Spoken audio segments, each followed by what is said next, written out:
हमारे महान देश भारत के वर्तमान प्रधानमंत्री आदरणीय श्री नरेंद्र दामोदर मोदी जी, आपको इस महान देश के आम नागरिक कॉमन मैन की तरफ से नमन कोटि नमस्कार। आशा करता हूं आप कुशल पूर्वक अपने देश की सेवा में तत्पर होंगे। श्रीमान, 2 दिनों से मैं काफ़ी विचलित हूं। इस महान देश की माथे पर एक कलंक फिर लग ही गया।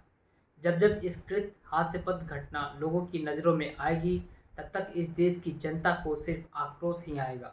महान देश की महिला जाति की असहजता, उसकी इज्जत बर्बरता जब जब यूं ही दरिद्रता का भेंट चढ़ेगी, तब तब जनता का खून खौलेगा ही।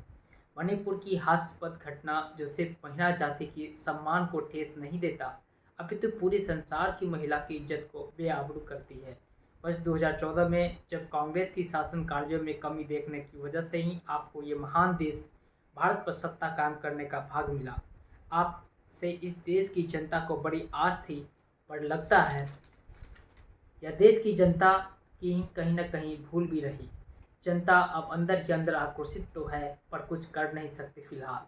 पर जब सरकार ही इस देश की राजा ही अपने देश में हो रहे अत्याचार को चुपचाप देखती रहेगी, जब तक अपराधी को उसके किए हुए कृत्य की ठोस सज़ा नहीं मिलती, तब तक इस देश की जनता यही समझेगी कि यह सरकार गूंगे बहरों की सरकार है। जिस तरह धृतराष्ट्र की सभा में द्रौपदी चिरहरण होता रहा और सभी देखते रहे, ठीक उसी तरह आज भी हो रहा है और सब तब तक चुप रहेंगे जब तक अपनों पे न बीते।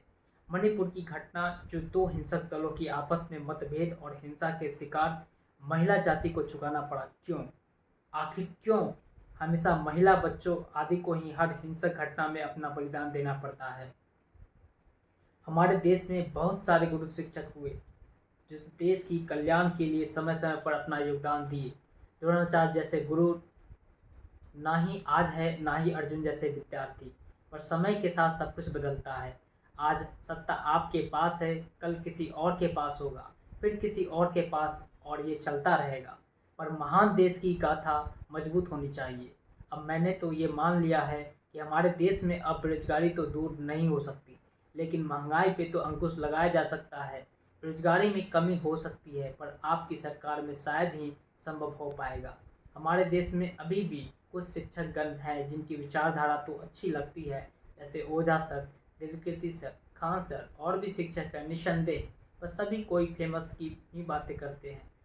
सभी ने यही बोला, पावर मिले तब तक चुपचाप अपने कार्य में लगे रहो, इग्नोर करो, पेशेंस रखो, धैर्य रखो। पर कब तक?